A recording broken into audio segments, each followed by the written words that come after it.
Harry Potter and the Order of the Phoenix, Chapter 26, Seen and Unforeseen. Luna said vaguely that she did not know how soon Rita's interview with Harry would appear in the Quibbler, that her father was expecting a lovely long article on recent sightings of crumple-horned snorkacks. And of course that'll be a very important story, so Harry's might have to wait for the following issue, said Luna. Harry had not found it an easy experience to talk about the night when Voldemort had returned.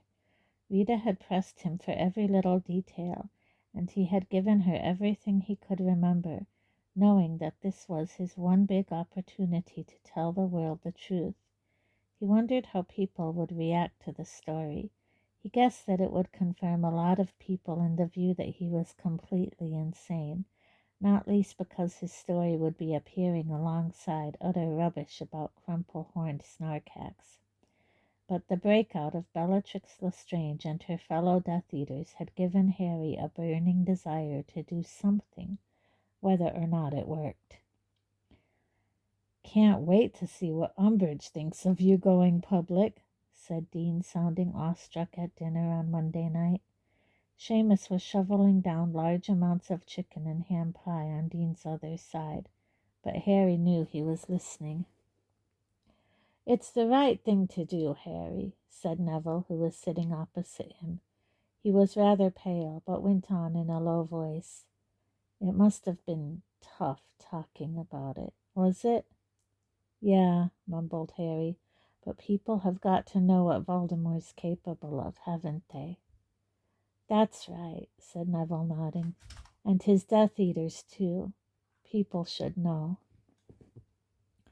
Neville left his sentence hanging and returned to his baked potato. Seamus looked up, but when he caught Harry's eye, he looked quickly back at his plate again.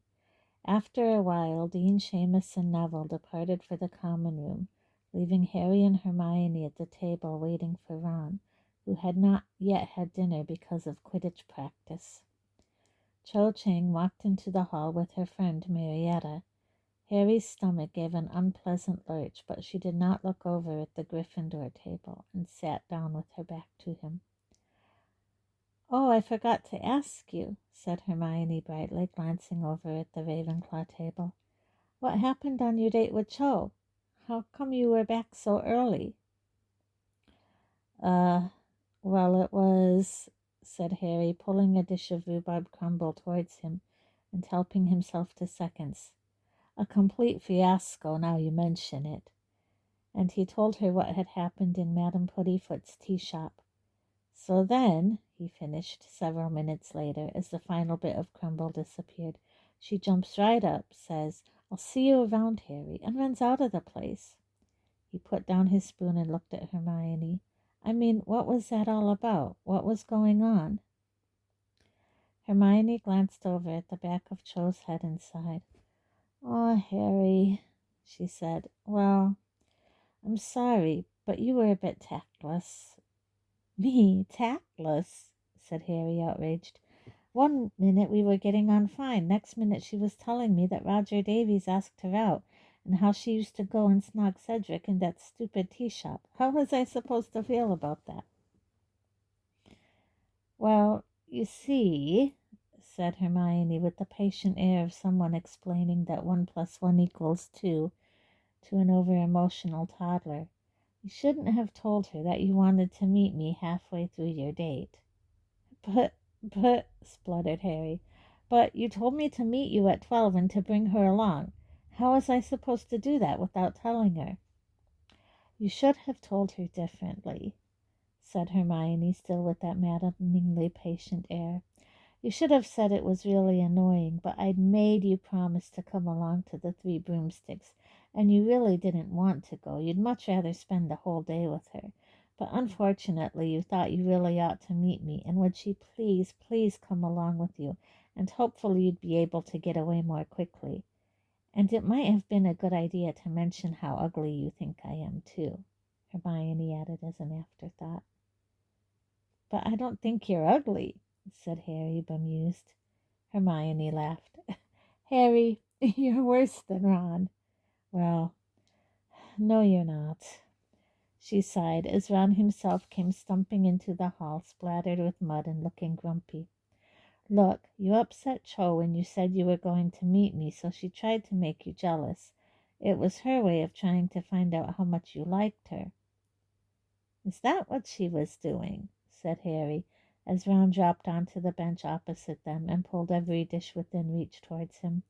Well, wouldn't it have been easier if she just asked me whether I liked her better than you?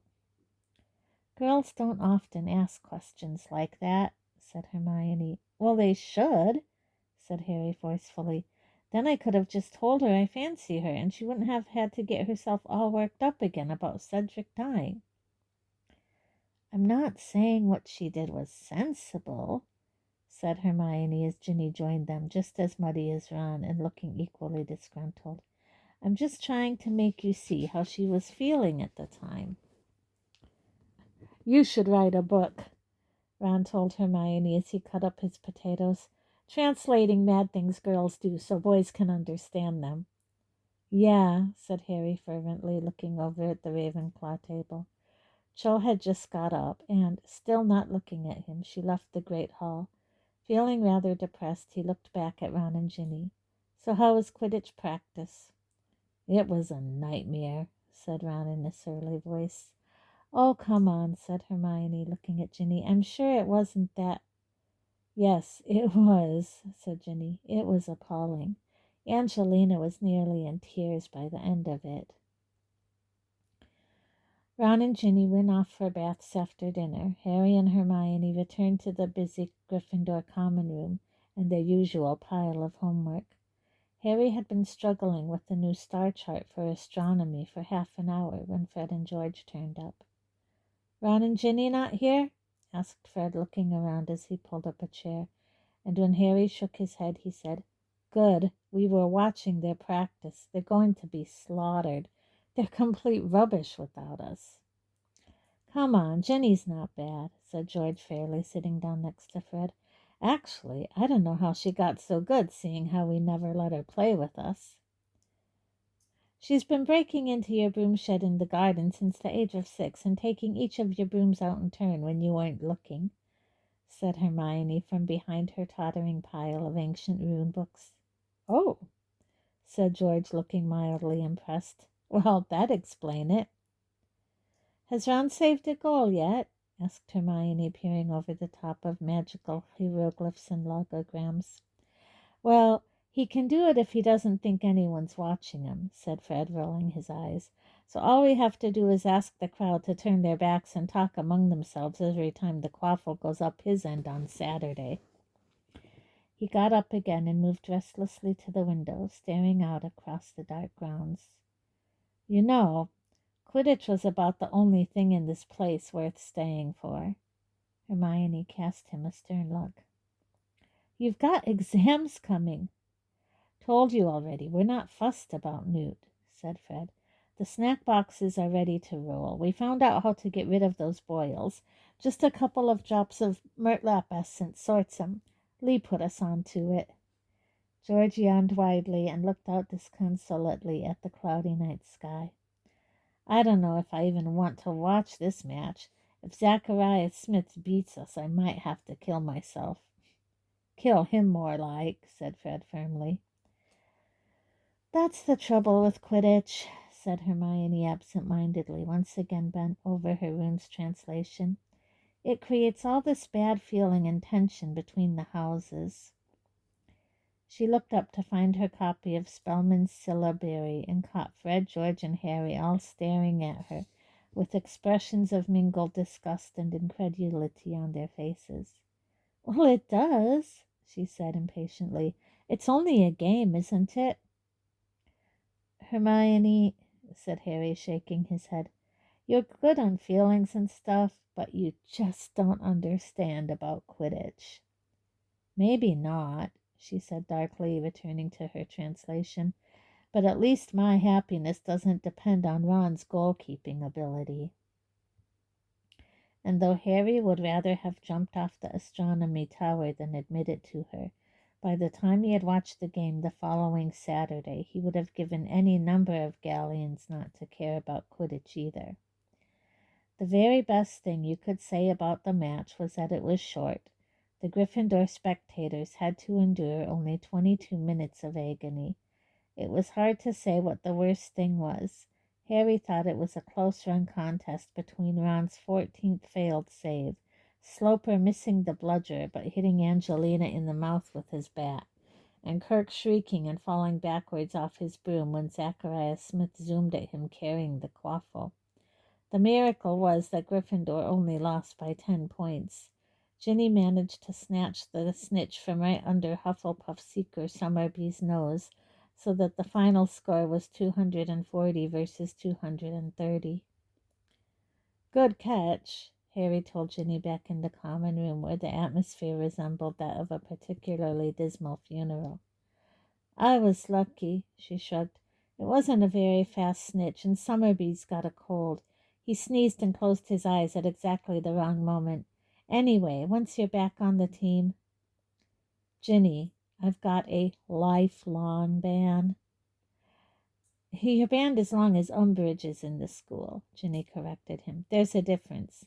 Anyway, once you're back, I think I'll try out for Chaser. Angelina and Alicia are both leaving next year, and I prefer goal scoring to seeking anyway. Harry looked over at Ron, who was hunched in a corner, staring at his knees, a bottle of butterbeer clutched in his hand. Angelina still won't let him resign, Ginny said, as though reading Harry's mind. She says she knows he's got it in him. Harry liked Angelina for the faith she was showing in Ron, but at the same time thought it would really be kinder to let him leave the team.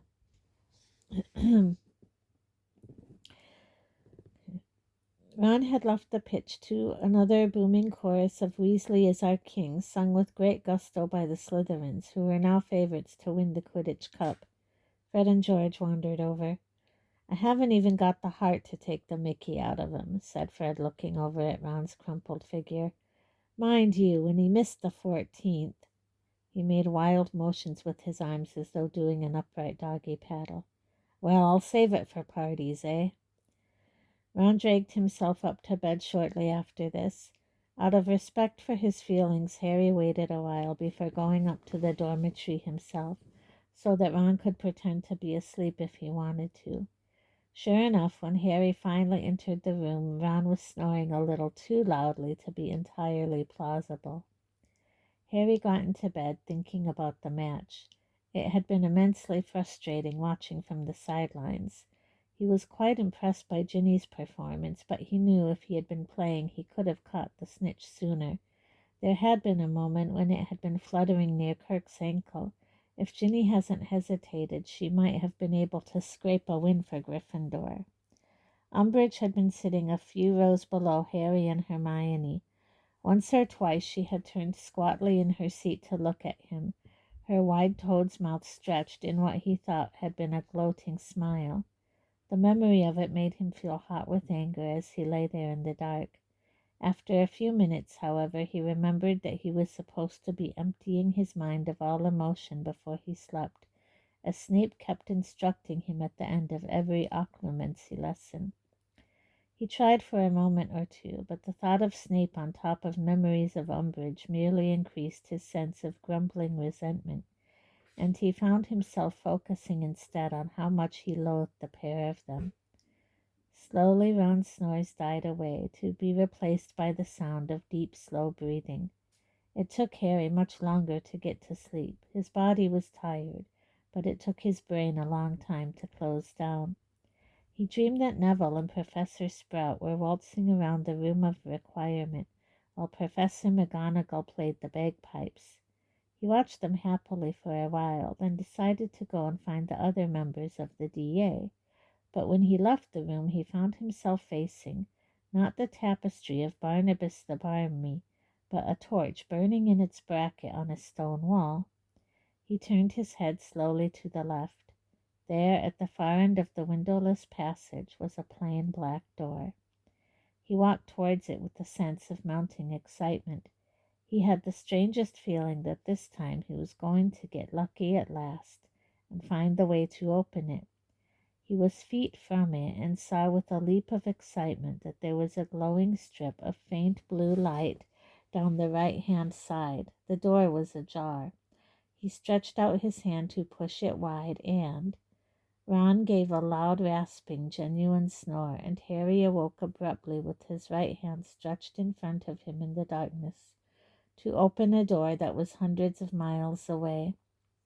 He let it fall with a feeling of mingled disappointment and guilt. He knew he should not have seen the door, but at the same time felt so consumed with curiosity about what was behind it that he could not help feeling annoyed with Ron. If only he could have saved his snore for just another minute. They entered the great hall for breakfast at exactly the same moment as the post owls on Monday morning. Hermione was not the only person eagerly awaiting her daily prophet. Nearly everyone was eager for more news about the escaped Death Eaters, who, despite many reported sightings, had still not been caught. She gave the delivery owl a canute and unfolded the newspaper eagerly, while Harry helped himself to orange juice. Just as he had only received one note during the entire year, he was sure, when the first owl landed with a thud in front of him, that it had made a mistake. "Who are you after?" he asked it languidly, removing his orange juice from beneath its beak and leaning forwards to see the recipient's name and address. "Harry Potter, Great Hall, Hogwarts School." Frowning, he made to take the letter from the owl, but before he could do so, 3, 4, 5 more owls had fluttered down beside it and were jockeying for position, treading in the butter and knocking over the salt as each one attempted to give him their letter first. "What's going on?" Ron asked in amazement as the whole of Gryffindor table leaned forwards to watch, and another 7 owls landed amongst the first ones, screeching, hooting, and flapping their wings. "Harry," said Hermione breathlessly, plunging her hands into the feathery mass and pulling out a screech owl bearing a long cylindrical package. "I think I know what this means. Open this one first." Harry ripped off the brown packaging. Out rolled a tightly furled copy of the March edition of the Quibbler. He unrolled it to see his own face grinning sheepishly at him from the front cover. In large red letters across this picture were the words, "Harry Potter speaks out at last, the truth about he who must not be named, and the night I saw him return." "It's good, isn't it?" said Luna, who had drifted over to the Gryffindor table and now squeezed herself onto the bench between Fred and Ron. "It came out yesterday. I asked Dad to send you a free copy. I expect all these," she waved a hand at the assembled owls still scrabbling around on the table in front of Harry, "are letters from readers." "That's what I thought," said Hermione eagerly. "Harry, do you mind if we—" "Help yourself," said Harry, feeling slightly bemused. Ron and Hermione both started ripping open envelopes. "This one's from a bloke who thinks you're off your rocker," said Ron, glancing down his letter. "Oh, well. This woman recommends you try a good course of shock spells at St. Mungo's," said Hermione, looking disappointed and crumpling up a second. "This one looks okay, though," said Harry slowly, scanning a long letter from a witch in Paisley. "Hey, she says she believes me." "This one's in 2 minds," said Fred, who had joined in the letter opening with enthusiasm. "Says you don't come across as a mad person, but he really doesn't want to believe you know who's back, so he doesn't know what to think now. Blimey, what a waste of parchment." "Here's another one you've convinced, Harry," said Hermione excitedly. "Having read your side of the story, I am forced to the conclusion that the Daily Prophet has treated you very unfairly. Little though I want to think that he who must not be named has returned, I am forced to accept that you are telling the truth. Oh, this is wonderful." "Another one who thinks you're barking," said Ron, throwing a crumpled letter over his shoulder. "But this one here says you've got her converted, and she now thinks you're a real hero. She's put in a photograph, too." "Wow." "What is going on here?" said a falsely sweet girlish voice. Harry looked up with his hands full of envelopes. Professor Umbridge was standing behind Fred and Luna, her bulging toad's eyes scanning the mess of owls and letters on the table in front of Harry. Behind her, he saw many of the students watching them avidly. "Why have you got all these letters, Mr. Potter?" she asked slowly. "Is that a crime now?" said Fred loudly. "Getting mail?" "Be careful, Mr. Weasley, or I shall have to put you in detention," said Umbridge. "Well, Mr. Potter?" Harry hesitated, but he did not see how he could keep what he had done quiet. It was surely only a matter of time before a copy of the Quibbler came to Umbridge's attention. "People have written to me because I gave an interview," said Harry, "about what happened to me last June." For some reason he glanced up at the staff table as he said this. Harry had the strangest feeling that Dumbledore had been watching him a second before, but when he looked towards the headmaster he seemed to be absorbed in conversation with Professor Flitwick. "An interview?" repeated Umbridge, her voice thinner and higher than ever. "What do you mean?" "I mean, a reporter asked me questions and I answered them," said Harry. "Here." And he threw the copy of the Quibbler to her. She caught it and stared down at the cover. Her pale, doughy face turned an ugly, patchy violet. "When did you do this?" she asked, her voice trembling slightly. "Last Hogsmeade weekend," said Harry. She looked up at him, incandescent with rage, the magazine shaking in her stubby fingers. "There will be no more Hogsmeade trips for you, Mr. Potter," she whispered. "How you dare! How you could!" She took a deep breath. "I have tried again and again to teach you not to tell lies. The message, apparently, has still not sunk in. 50 points from Gryffindor and another week's worth of detentions." She stalked away, clutching the Quibbler to her chest, the eyes of many students following her. By mid-morning, enormous signs had been put up all over the school, not just on house notice boards, but in the corridors and classrooms too. By order of the High Inquisitor of Hogwarts, any student found in possession of the magazine The Quibbler will be expelled. The above is in accordance with Educational Decree Number 27. Signed, Dolores Jane Umbridge, High Inquisitor. For some reason, every time Hermione caught sight of one of these signs, she beamed with pleasure. "What exactly are you so happy about?" Harry asked her. "Oh, Harry, don't you see?" Hermione breathed.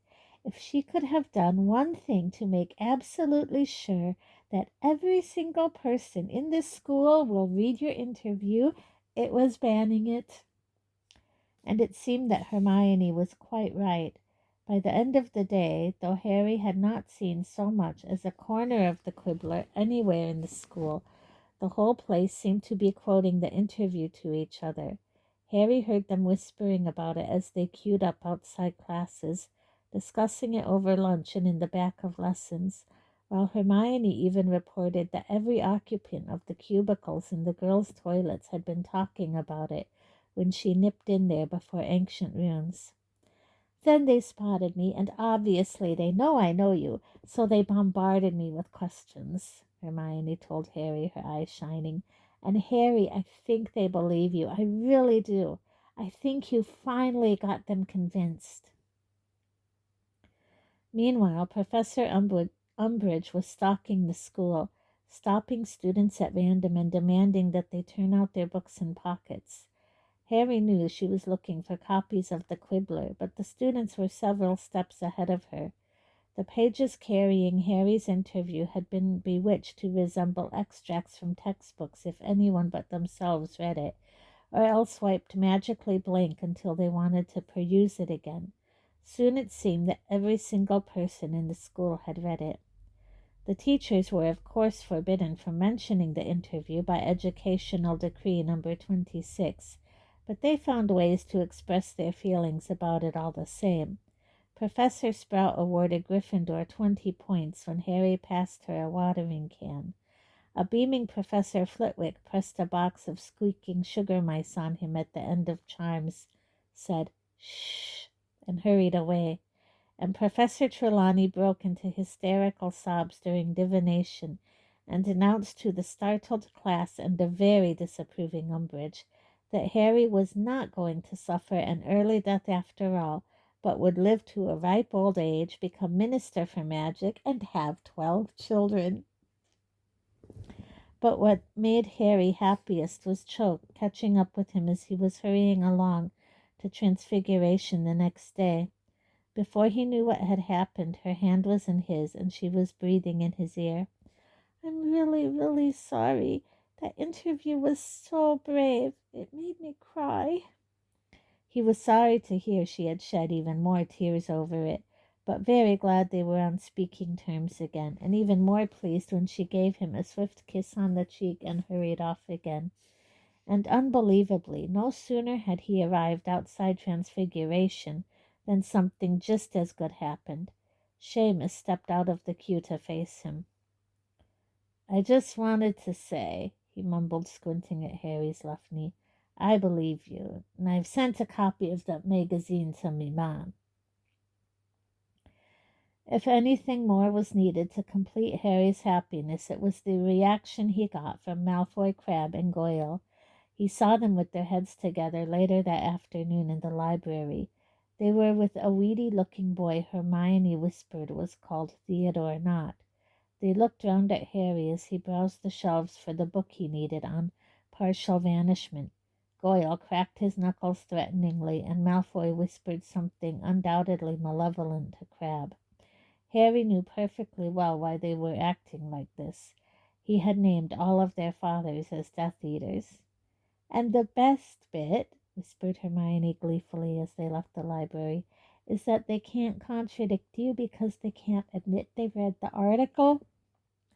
To cap it all, Luna told him over dinner that no issue of the Quibbler had ever sold out faster. "Dad's reprinting," she told Harry, her eyes popping excitedly. "He can't believe it. He says people seem even more interested in this than the Crumplehorn Snorkax." Harry was a hero in the Gryffindor common room that night. Daringly, Fred and George had put an enlargement charm on the front cover of the Quibbler and hung it on the wall, so that Harry's giant head gazed down upon the proceedings, occasionally saying things like, "The Ministry are morons," and "Eat dung, Umbridge," in a booming voice. Hermione did not find this very amusing. She said it interfered with her concentration, and she ended up going to bed early out of irritation. Harry had to admit that the poster was not quite as funny after an hour or two,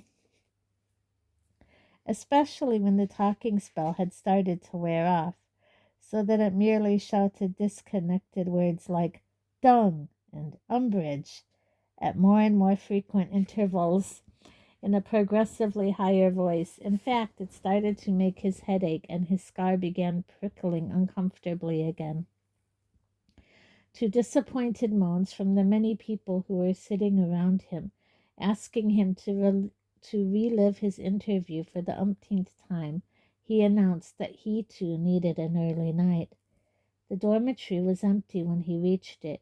He rested his forehead for a moment against the cool glass of the window beside his bed. It felt soothing against his scar. Then he undressed and got into bed, wishing his headache would go away. He also felt slightly sick. He rolled over onto his side, closed his eyes, and fell asleep almost at once. He was standing in a dark curtained room lit by a single branch of candles. His hands were clenched on the back of a chair in front of him. They were long-fingered and white, as though they had not seen sunlight for years, and looked like large pale spiders against the dark velvet of the chair. Beyond the chair, in a pool of light cast upon the floor by the candles, knelt a man in black robes. "I have been badly advised, it seems," said Harry in a high, cold voice that pulsed with anger. Master, I crave your pardon, croaked the man kneeling on the floor. The back of his head glimmered in the candlelight. He seemed to be trembling. I do not blame you, Rookwood, said Harry in that cold, cruel voice. He relinquished his grip on the chair and walked around it, closer to the man cowering on the floor, until he stood directly over him in the darkness, looking down from a far greater height than usual. You are sure of your facts, Rookwood? Asked Harry. Yes, my lord. Yes, I used to work in the department after all. Avery told me Bo would be able to remove it. Bode could never have taken it, master. Bode would have known he could not. Undoubtedly that is why he fought so hard against Malfoy's imperious curse. Stand up, Rookwood, whispered Harry. The kneeling man almost fell over in his haste to obey. His face was pockmarked. The scars were thrown into relief by the candlelight. He remained a little stooped when standing, as though halfway through a bow, and he darted terrified looks up at Harry's face. You have done well to tell me this, said Harry. Very well. I have wasted months on fruitless schemes, it seems. But no matter. We begin again. From now. You have Lord Voldemort's gratitude, Rookwood. My lord, yes, my lord, gasped Rookwood, his voice hoarse with relief. I shall need your help. I shall need all the information you can give me. Of course, my lord, of course, anything. Very well. You may go. Send Avery to me. Rookwood scurried backwards, bowing, and disappeared through a door. Left alone in the dark room, Harry turned towards the wall. A cracked, age-spotted mirror hung on the wall in the shadows. Harry moved towards it. His reflection grew larger and clearer in the darkness. A face whiter than a skull, red eyes with slits for pupils. No! What? Yelled a voice nearby. Harry flailed around madly, became entangled in the hangings, and fell out of his bed. For a few seconds he did not know where he was.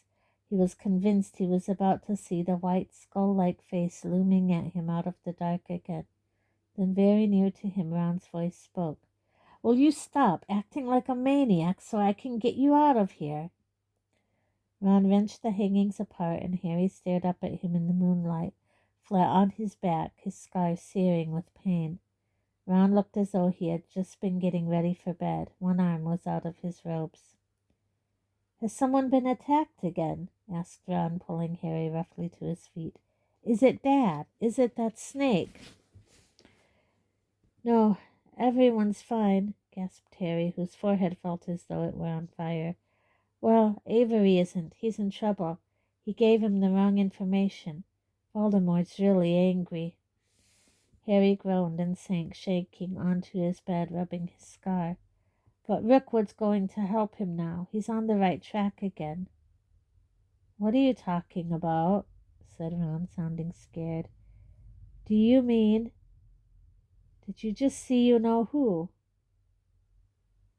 I was you-know-who, said Harry, and he stretched out his hands in the darkness and held them up to his face to check that they were no longer deathly white and long-fingered.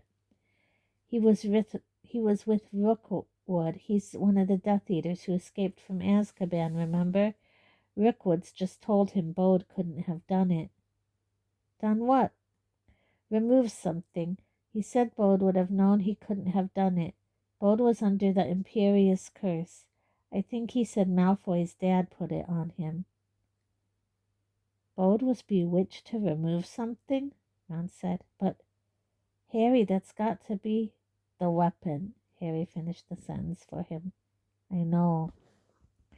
The dormitory door opened. Dean and Seamus came in. Harry swung his legs back into bed. He did not want to look as though anything odd had just happened, seeing as Seamus had only just stopped thinking Harry was a nutter. "Did you say," murmured Ron, putting his head close to Harry's on the pretense of helping himself to water from the jug on his bedside table, "that you were you-know-who?" "Yeah," said Harry quietly. Ron took an unnecessarily large gulp of water. Harry saw it spill over his chin onto his chest. "Harry," he said, as Dean and Seamus clattered around noisily, pulling off their ropes and talking. "You've got to tell." "I haven't got to tell anyone," said Harry shortly. "I wouldn't have seen it at all if I could do occlumency. I'm supposed to have learned to shut this stuff out. That's what they want." By they, he meant Dumbledore. He got back into bed and rolled over onto his side with his back to Ron, and after a while he heard Ron's mattress creak as he too lay back down. Harry's scar began to burn. He bit hard on his pillow to stop himself making a noise. Somewhere, he knew, Avery was being punished. Harry and Ron waited until break next morning to tell Hermione exactly what had happened. They wanted to be absolutely sure they could not be overheard. Standing in their usual corner of the cool and breezy courtyard, Harry told her every detail of the dream he could remember. When he had finished, she said nothing at all for a few moments, but stared with a kind of painful intensity at Fred and George, who were both headless and selling their magical hats from under their cloaks on the other side of the yard. "So that's why they killed him," she said quietly, withdrawing her gaze from Fred and George at last. "When Bo tried to steal this weapon, something funny happened to him. I think there must be defensive spells on it or around it to stop people touching it. That's why he was in St. Mungo's. His brain had gone all funny and he couldn't talk. But remember what the healer told us. He was recovering, and they couldn't risk him getting better, could they? I mean, the shock of whatever happened when he touched that weapon probably made the Imperious curse lift. Once he'd got his voice back, he'd explain what he'd been doing, wouldn't he? They would have known he'd been sent to steal the weapon. Of course, it would have been easy for Lucius Malfoy to put the curse on him. Never out of the ministry, is he? "He was even hanging around that day I had my hearing," said Harry. "Hang on," he said slowly. "He was in the Department of Mysteries corridor that day. Your dad said he was probably trying to sneak down and find out what happened in my hearing, but what if—" "Sturgis!" gasped Hermione, looking thunderstruck. "Sorry?" said Ron, looking bewildered. "Sturgis Podmore," said Hermione breathlessly. "Arrested for trying to get through a door.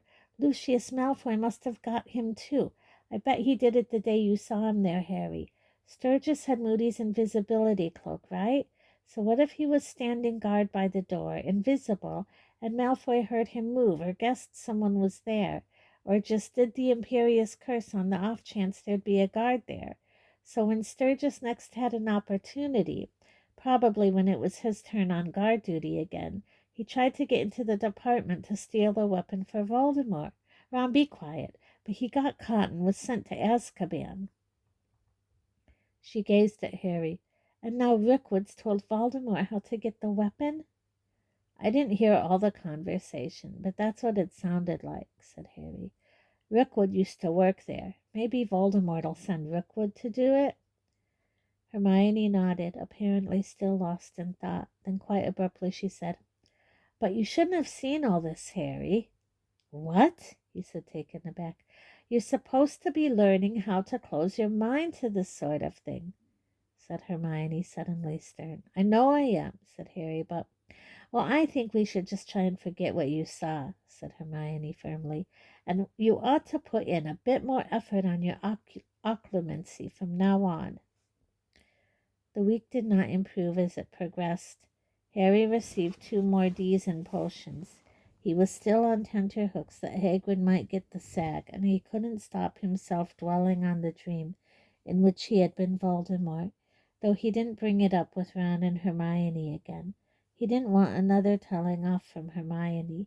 He wished very much that he could have talked to Sirius about it, but that was out of the question, so he tried to push the matter to the back of his mind. Unfortunately, the back of his mind was no longer the secure place it had once been.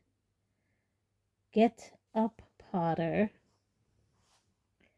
A couple of weeks after his dream of Rookwood, Harry was to be found yet again kneeling on the floor of Snape's office, trying to clear his head. He had just been forced yet again to relive a stream of very early memories he had not even realized he still had, most of them concerning humiliations Dudley and his gang had inflicted upon him in primary school. That last memory, said Snape. What was it? I don't know, said Harry, getting wearily to his feet. He was finding it increasingly difficult to disentangle separate memories from the rush of images and sound that Snape kept calling forth. You mean the one where my cousin tried to make me stand in the toilet? No, said Snape softly. I mean the one with the man kneeling in the middle of a darkened room. It's nothing, said Harry. Snape's dark eyes bored into Harry's.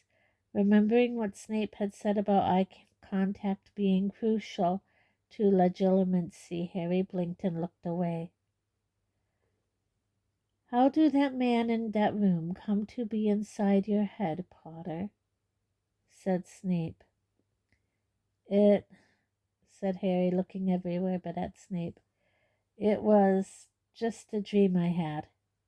A dream, repeated Snape. There was a pause during which Harry stared fixedly at a large dead frog suspended in a jar of purple liquid. You do know why we are here, don't you, Potter? Said Snape in a low, dangerous voice. You do know why I am giving up my evenings to this tedious job? Yes, said Harry stiffly. Remind me why we are here, Potter. So I can learn occlumency, said Harry, now glaring at a dead eagle. Correct, Potter. And dim though you may be, Harry looked back at Snape, hating him, I would have thought that over 2 months of lessons you might have made some progress. How many other dreams about the Dark Lord have you had? Just that one, lied Harry. Perhaps, said Snape, his dark, cold eyes narrowing slightly, perhaps you actually enjoy having these dreams and visions, Potter. Maybe they make you feel special, important. No, they don't, said Harry, his jaw set and his fingers clutched tightly around the handle of his wand. That is just as well, Potter, said Snape coldly, because you are neither special nor important, and it is not up to you to find out what the Dark Lord is saying to his Death Eaters. No, that's your job, isn't it? Harry shot at him. He had not meant to say it. It had burst out of him in temper. For a long moment they stared at each other, Harry convinced he had gone too far. But there was a curious, almost satisfied expression on Snape's face when he answered. Yes, Potter, he said, his eyes glinting. That is my job. Now, if you are ready, we will start again. He raised his wand. 1, 2, 3, legilimens! 100 Dementors were swooping towards Harry across the lake and the grounds. He screwed up his face in concentration. They were coming closer. He could see the dark holes beneath their hoods. Yet he could also see Snape standing in front of him, his eyes fixed on Harry's face, muttering under his breath. And somehow Snape was growing clearer, and the Dementors were growing fainter. Harry raised his own wand. Protego!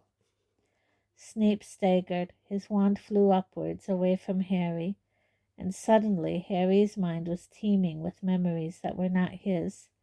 A hook-nosed man was shouting at a cowering woman, while a small dark-haired boy cried in a corner.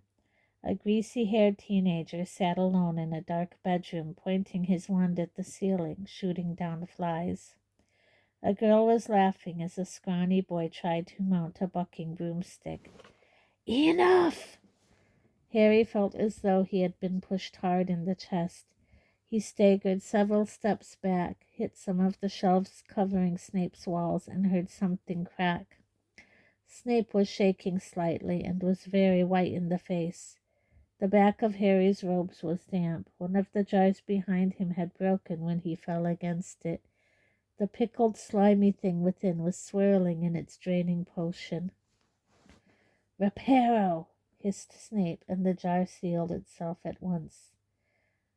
"Well, Potter, that was certainly an improvement." Panting slightly, Snape straightened the pensieve in which he had again restored some of his thoughts before starting the lesson, almost as though he was checking they were still there. "I don't remember telling you to use a shield charm, but there is no doubt that it was effective." Harry did not speak. He felt that to say anything might be dangerous. He was sure he had just broken into Snape's memories, that he had just seen scenes from Snape's childhood. It was unnerving to think that the little boy who had been crying as he watched his parents shouting was actually standing in front of him with such loathing in his eyes. "Let's try again, shall we?" said Snape. Harry felt a thrill of dread. He was about to pay for what had just happened. He was sure of it. They moved back into position with the desk between them, Harry feeling he was going to find it much harder to empty his mind this time. "On the count of 3, then," said Snape, raising his wand once more. 1, 2. Harry did not have time to gather himself together and attempt to clear his mind before Snape cried, "Legilimens!" He was hurtling along the corridor towards the Department of Mysteries, past the blank stone walls, past the torches. The plain black door was growing ever larger. He was moving so fast he was going to collide with it. He was feet from it, and again he could see that chink of faint blue light. The door had flown open. He was through it at last, inside a black-walled, black-floored, circular room lit with blue-flamed candles, and there were more doors all around him. He needed to go on, but which door ought he to take? "Potter!" Harry opened his eyes. He was flat on his back again, with no memory of having got there. He was also panting, as though he had really run the length of the Department of Mysteries corridor, really had sprinted through the black door and found the circular room. "Explain yourself," said Snape, who was standing over him looking furious. "I dunno what happened," said Harry truthfully, standing up. There was a lump on the back of his head from where he had hit the ground, and he felt feverish. "I've never seen that before. I mean, I told you, I've dreamed about the door, but it's never opened before." "You are not working hard enough." For some reason, Snape seemed even angrier than he had done 2 minutes before, when Harry had seen into his teacher's memories. "You are lazy and sloppy, Potter. It is small wonder that the Dark Lord—" "Can you tell me something, sir?" said Harry, firing up again. "Why do you call Voldemort the Dark Lord? I've heard only Death Eaters ever call him that." Snape opened his mouth in a snarl, and a woman screamed from somewhere outside the room. Snape's head jerked upwards. He was gazing at the ceiling. "What the—" he muttered. Harry could hear a muffled commotion coming from what he thought might be the entrance hall. Snape looked round at him, frowning. "Did you see anything unusual on your way down here, Potter?" Harry shook his head. Somewhere above him the woman screamed again. Snape strode to his office door. His wand was still at the ready and swept out of sight. Harry hesitated for a moment, then followed. The screams were indeed coming from the entrance hall. They grew louder as Harry ran towards the stone steps leading up from the dungeons. When he reached the top, he had found the entrance hall packed. Students had come flooding out of the great hall where dinner was still in progress to see what was going on. Others had crammed themselves onto the marble staircase. Harry pushed forward through a knot of tall Slytherins and saw that the onlookers had formed a great ring, some of them looking shocked, others even frightened. Professor McGonagall was directly opposite Harry on the other side of the hall. She looked as though what she was watching made her feel faintly sick. Professor Trelawney was standing in the middle of the entrance hall with her wand in one hand and an empty sherry bottle in the other, looking utterly mad. Her hair was sticking up on end, her glasses were lopsided so that one eye was magnified more than the other. Her innumerable shawls and scarves were trailing haphazardly from her shoulders, giving the impression that she was falling apart at the seams. 2 large trunks lay on the floor beside her, one of them upside down. It looked very much as though it had been thrown down the stairs after her. Professor Trelawney was staring, apparently terrified, at something Harry could not see, but which seemed to be standing at the foot of the stairs. "No!" she shrieked. "No, this cannot be happening. It cannot. I refuse to accept it." "You didn't realize this was coming," said a high girlish voice, sounding callously amused, and Harry, moving slightly to his right, saw that Trelawney's terrifying vision was nothing other than Professor Umbridge.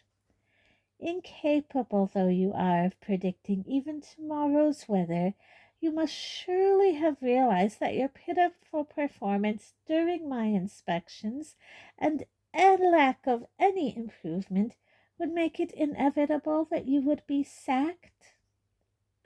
You can't," howled Professor Trelawney, tears streaming down her face from behind her enormous lenses. "You can't sack me. I've been here 16 years. Hogwarts is my home." "It was your home," said Professor Umbridge, and Harry was revolted to see the enjoyment stretching her toad-like face as she watched Professor Trelawney sink, sobbing uncontrollably, onto one of her trunks. "Until an hour ago, when the Minister for Magic countersigned your order of dismissal. Now kindly remove yourself from this hall. You are embarrassing us." But she stood and watched with an expression of gloating enjoyment as Professor Trelawney shuddered and moaned, rocking backwards and forwards on her trunk in paroxysms of grief. Harry heard a muffled sob to his left and looked around. Lavender and Parvati were both crying quietly, their arms round each other. Then he heard footsteps. Professor McGonagall had broken away from the spectators, marched straight up to Professor Trelawney, and was patting her firmly on the back before withdrawing a large handkerchief from within her robes. "There, there, Sybil, calm down. Blow your nose on this. It's not as bad as you think now. You are not going to have to leave Hogwarts." "Oh, really, Professor McGonagall?" said Umbridge in a deadly voice, taking a few steps forward. "And your authority for that statement is—" "That would be mine," said a deep voice. The oaken front doors had swung open. Students beside them scuttled out of the way as Dumbledore appeared in the entrance. What he had been doing out in the grounds Harry could not imagine, but there was something impressive about the sight of him framed in the doorway against an oddly misty night. Leaving the doors wide open behind him, he strode forward through the circle of onlookers toward Professor Trelawney, tear-stained and trembling, on her trunk, Professor McGonagall alongside her. "Yours, Professor Dumbledore?" said Umbridge with a singularly unpleasant little laugh. I'm afraid you do not understand the position. I have here, she pulled a parchment scroll from within her robes, an order of dismissal signed by myself and the Minister for Magic. Under the terms of Educational Decree number 23, the High Inquisitor of Hogwarts has the power to inspect, place upon probation, and sack any teacher she, that is to say I, feel is not performing to the standards required by the Ministry of Magic. I have decided that Professor Trelawney is not up to scratch. I have dismissed her.